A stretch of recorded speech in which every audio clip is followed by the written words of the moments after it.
Assalamualaikum warahmatullahi wabarakatuh. Anak-anak sekalian, pernahkah kalian mendengar tentang pinjaman online atau sering disebut pinjol? Ya, betul. Di era digital saat ini, pinjaman online sangat mudah ditemukan. Cukup dengan aplikasi digunakan pada handphone, seseorang bisa meminjam uang dalam hitungan menit. Namun, apakah semua pinjaman online itu sesuai dengan syariat Islam? Mari kita pelajari bersama-sama.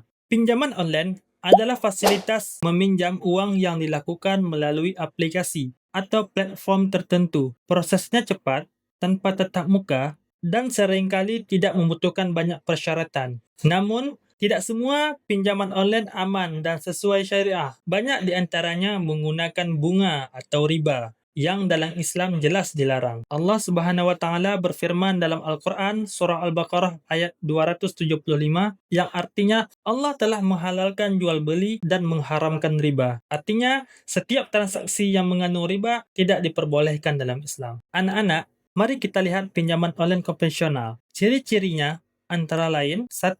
Memberikan uang dengan syarat dikembalikan beserta bunga yang ditentukan. 2. Bunga ini bisa sangat tinggi, sehingga membebani peminjam. 3. Jika terlambat membayar, ada denda yang semakin menambah beban hutang. 4.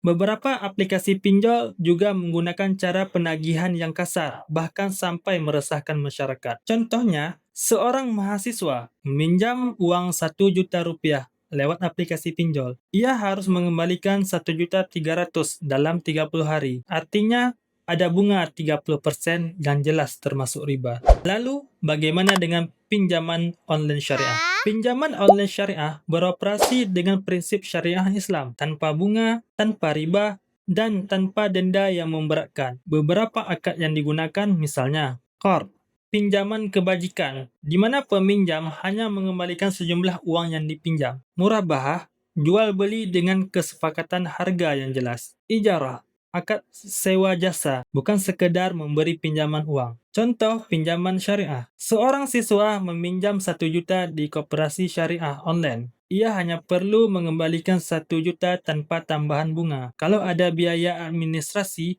jumlahnya kecil dan jelas penggunaannya, misalnya untuk biaya operasional aplikasi. Dengan cara ini, pinjaman online syariah lebih menenangkan hati karena sesuai dengan tuntutan agama. Kalau kita bandingkan, pinjaman online konvensional bisa membuat peminjam terjerat hutang karena adanya bunga dan denda, sementara pinjaman online syariah menjaga agar transaksi tetap adil, transparan, dan tidak merugikan salah satu pihak. Disinilah Islam mengajarkan keadilan dan keberkahan dalam bermuamalah. Anak-anakku sekalian, sebagai generasi muda Muslim, kita harus cerdas memilih. Jika membutuhkan pinjaman, carilah lembaga yang berbasis syariah agar terhindar dari riba yang diharamkan Allah. Ingatlah, kemudahan dalam pinjaman tidak boleh mengorbankan keberkahan hidup kita. Mudah-mudahan dengan memahami perbedaan pinjaman online konvensional dan pinjaman online syariah, kita lebih berhati-hati dalam bermuamalah. Sekian, wassalamualaikum warahmatullahi wabarakatuh.